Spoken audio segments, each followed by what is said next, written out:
I want to tell you about a new podcast called Amuse News. Publishing multiple days a week, Amuse News is your source for food news, interviews from around the food world, and more. On the show, we'll be engaging with food storytellers, from chefs to advocates to people working in the field, and many more. Find Amuse News wherever you get your podcasts. Amuse News is a destination for everyone who's looking for a new, insightful look into the world of food. This episode is brought to you by the second annual Catskill Cuisine Festival. Visit catskill-cuisine.com to learn more and buy tickets. You're listening to Heritage Radio Network.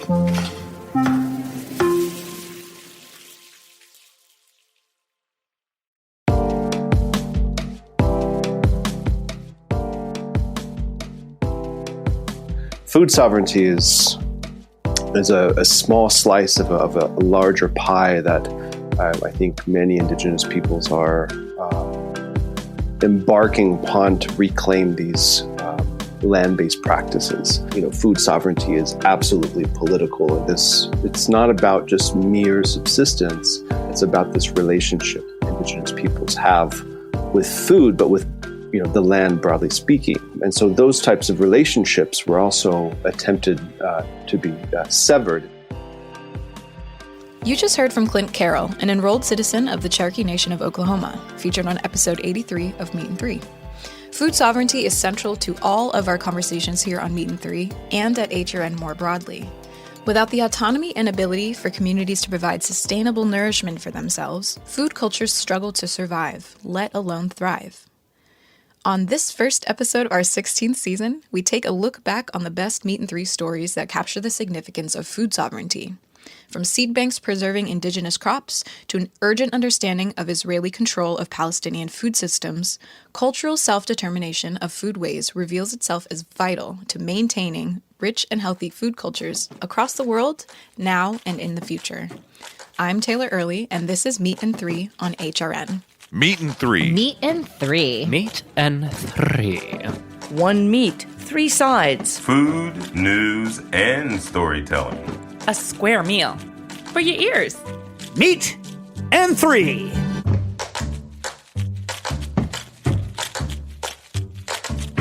On Season 7 of Meat and Three, Tash Kimmel delved into colonialism's devastating impact on traditional Indigenous foodways. For our first story, Jessica Gingrich considers how this history affects Indigenous peoples today with two experts in food sovereignty. Prior to European contact, Indigenous communities cultivated intricate food systems, deeply intertwined with their culture, spiritual beliefs, and ecological knowledge. These sustainable methods supported community health and the natural rhythms of the environment. When America was founded, that food system was disrupted and people were removed from their homelands or traditional areas where they would have been harvesting, processing, farming, fishing, hunting. And then a new diet was superimposed. That's Valerie Segrest, a nutritionist, native food educator, and a Muckleshoot tribe member. Settlers systematically dismantled Indigenous foodways. Once rich with diverse ecosystems, carefully tended lands were seized and repurposed. But colonialism didn't just alter the landscape. It sought to eradicate the ancestral knowledge and ways of life that defined Indigenous food sovereignty. But what exactly is Indigenous food sovereignty? Really, it's about being able to provide for your own nation, to not be reliant or dependent upon others to feed yourself. And that is kind of couched in a longer colonial history that has a lot of implications for Indigenous diets and Indigenous health. That's Clint Carroll, a professor, scholar, and enrolled member of the Cherokee Nation of Oklahoma. Colonial policies aim to assimilate Indigenous peoples, severing their connections to the food and land. If you can imagine witnessing your entire world collapse, and then you're rounded up and your children are taken from you and put into a boarding school, and they are fed army rations. They are fed refined carbohydrates, poor quality fats, and questionable meat sources. That went on for several generations. Colonial violence isn't confined to the past. Its repercussions reverberate across lands and lives, causing daily harm to Indigenous populations worldwide. Tribal communities are experiencing disproportionate rates of epidemics that are completely nutrition-related and preventable. But the story doesn't end there. Indigenous communities are reclaiming their autonomy, health, and heritage through the revival and reimagination of traditional foodways. Herds of buffalo once again roam on Blackfeet territory in Montana, Anishinaabe stewards are tending and harvesting manoomin, and Choctaw heirloom seeds are saved, shared, and even sent into space. These initiatives, among many others, are helping to heal historical trauma and safeguard a rich heritage for future generations. These efforts are not just about preserving the past, but are essential steps towards forging a sustainable and equitable future for us all. When you think of seeds, what comes to mind? Maybe they're toasted, blended into butter, thrown on a loaf. These little gems are incredibly versatile, and no one appreciates this more than seed banks, which conserve millions of them. But does storing seeds away really preserve what makes them special? Sam Gerardi explores this question with a story from episode 161 of Meat and Three. Around the globe, you can find about 1,700 seed banks, huge vaults dedicated to conserving food crops. These seeds are selected for their historic or genetic value and sealed away in case of global catastrophe. In the American Southwest, though, Native Seed Search, or NSS, uses a different approach. Here's their Director of Agriculture and Education, Dr. Andrea Carter. We do have that aspect to us of, conserving the seeds, but that conservation model is really rooted in seed distribution. That these seeds are conserved and preserved through actively being grown and consumed and shared. Because after all, what better way to support crop diversity than planting diverse crops? It's all about getting them out in communities with a particular emphasis on connecting these seeds to communities of origin, to the communities that have cultural affiliations and connections to these seeds. These connections influence NSS policy, especially seed lending.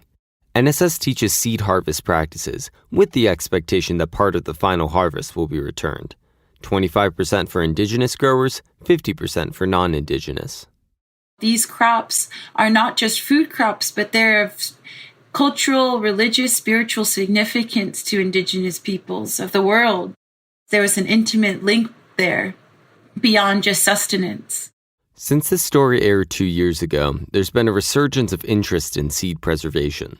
Just last month, the Biden administration announced an $18 million investment into their National Seed Strategy Keystone Initiative.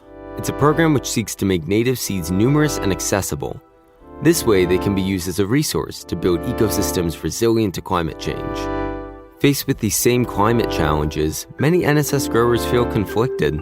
I think young farmers are challenged by that question of wanting to do it the way it was, but also working with the conditions of today, both environmentally and economically and resource-based. So it's almost like a desire for permission to change.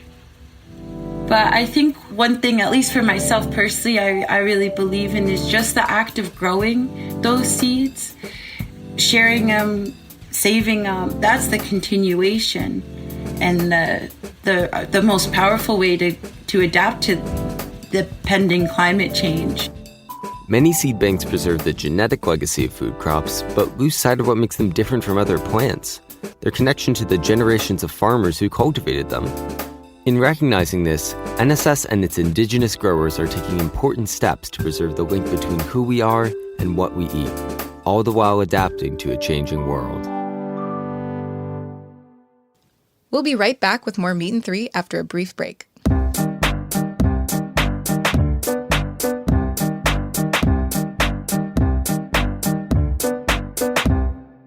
Gather your friends and family at the second annual Catskill Cuisine Festival, presented by the Sullivan Catskills Visitors Association, Bethel Woods Center for the Arts, and Resorts World Catskills. Mark your calendars for a flavor-packed weekend from May 10th to May 12th. Experience the fusion of phenomenal food and electrifying entertainment. Rub shoulders with your favorite Food Network personalities, including Andrew Zimmern, Michael Simon, Scott Conant, Marcus Samuelson, Jeffrey Zakarian, Anne Burrell, Melba Wilson, and distinguished international chefs by LaBelle Farms. Kick off the festivities with Friday's star-studded golf tournament and evening reception. Saturday heats up with free tastings, thrilling live demos, music, and family activities, culminating with a gourmet dinner hosted by celebrity chefs. And on Sunday, celebrate Mother's Day with a special celebrity-curated brunch. Tickets for this celebration are selling like hotcakes.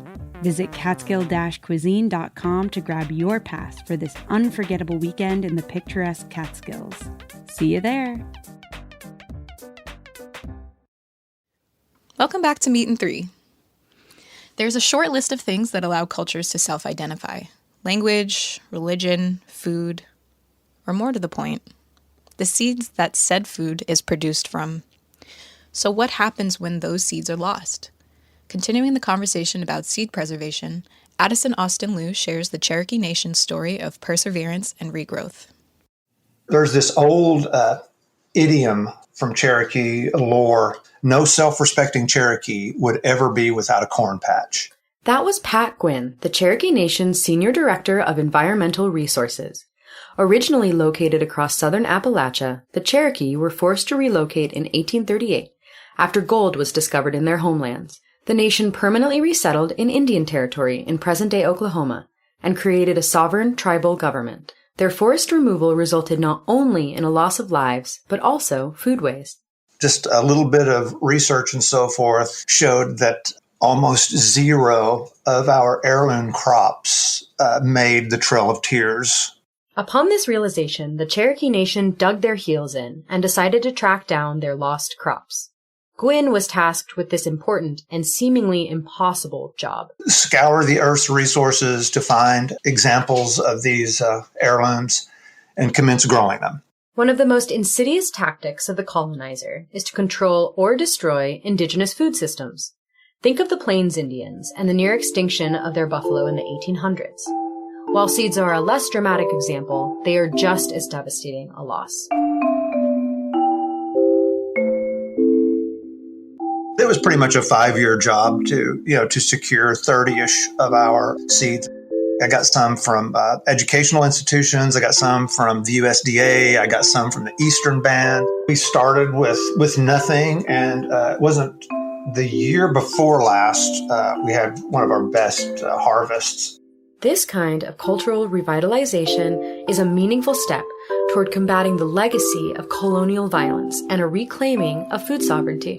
In Cherokee culture, there are a couple of tenets that talk about what it takes to keep Cherokees Cherokee. One of those things is that as long as Cherokees have their plants, they will remain Cherokee.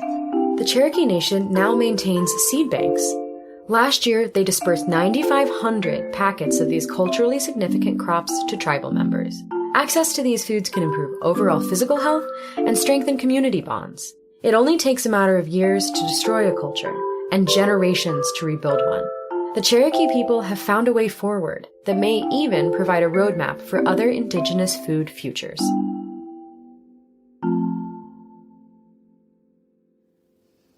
The best food media has the potential to place a mirror to our world, especially who has power and how they wield it. Seeking insight into political structures capable of uplifting or erasing food cultures is especially important in moments of crisis. In such times, safe access to food and agricultural practices can be the difference between life and death. From farmers trying to make a living, to humanitarian workers aiming to provide food, to those merely trying to safely secure a meal. For our last story, pulling from episode 140, Hannah Chouinard takes a look at how food sovereignty and state building intersect in occupied Palestine. October 7th, 2023 marked a moment of transition for much of the world, as the lives and deaths of Palestinians became a topic of daily conversation. One of the many struggles in Gaza relates to food access. According to the United Nations World Food Program, the entire population of Gaza is experiencing acute food insecurity, and a quarter of those are facing catastrophic hunger conditions. Human Rights Watch has claimed Israel is using starvation as a weapon of war. But Israeli control over food systems in occupied Palestine isn't new. From annual assaults on olive harvesters to the criminalization of foraging, tight control of food systems has been a major part of their approach for decades. This is most clear in seam zones along the border between Israel and Palestine, where land is strictly monitored by the Israeli military. In 2022, HRN's Ellie Katz sat down with peace activist Ronnie Perlman. They discuss how Israeli oversight impacts the lives of farmers in one of Palestine's most liminal spaces. There are many areas where the villages are in Palestine, on the Palestinian side, and the fields and the plantations and the orchards are on Israeli side, so that a Palestinian needs a permit to go and work in his field. He's also told when can he go. Farming is not only an occupation, just as food is not only sustenance. Palestinian lives, livelihoods, and culture have been on the line since long before last October. The last thing that people lose is food habits. They lose the language, they lose religion, but food habits is the last thing to give up on. This story originally came from an episode about the future of food, about ways our world might change to become more or less democratic, equitable, or sustainable. But Palestine reminds us to think about what we might lose if we don't start thinking about the present of food, about who has it, who can get it, and who has the power to decide.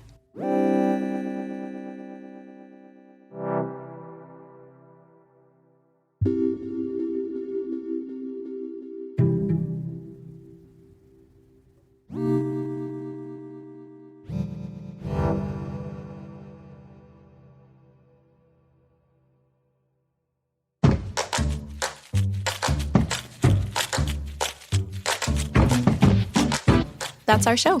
Thanks for listening. Learn more about the guests and topics we touched on this week by checking out our show notes. This episode of Meat and Three was reported by Jessica Gingrich, Sam Gerardi, Addison Austin-Lou, and Hannah Chouinard. Our lead producer on this episode was Elizabeth Fisher, with support from Sophia Hooper. Meat and Three is produced by H. Conley and me, Taylor Early. Our audio engineer for this episode is H. Conley. Our theme song was composed by Breakmaster Cylinder. This program is supported in part by public funds from the New York City Department of Cultural Affairs in partnership with the City Council. Meat and Three is powered by Simplecast.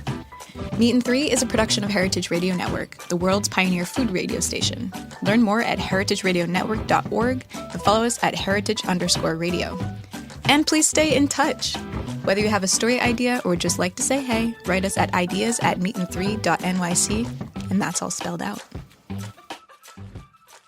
Hey everybody, I'm Nick Latham. And I'm Leah Bottoма. And we're the hosts of Were You Raised by Wolves? Each week we try to make the world a kinder, nicer place. Well, that's the idea, at least. I mean, we try. Have you ever wondered what to do if you're ghosted? Or what to do when a friend asks you to borrow money? Or the proper way to eat Cheetos? You know, the big questions. So please find Were You Raised by Wolves wherever you listen.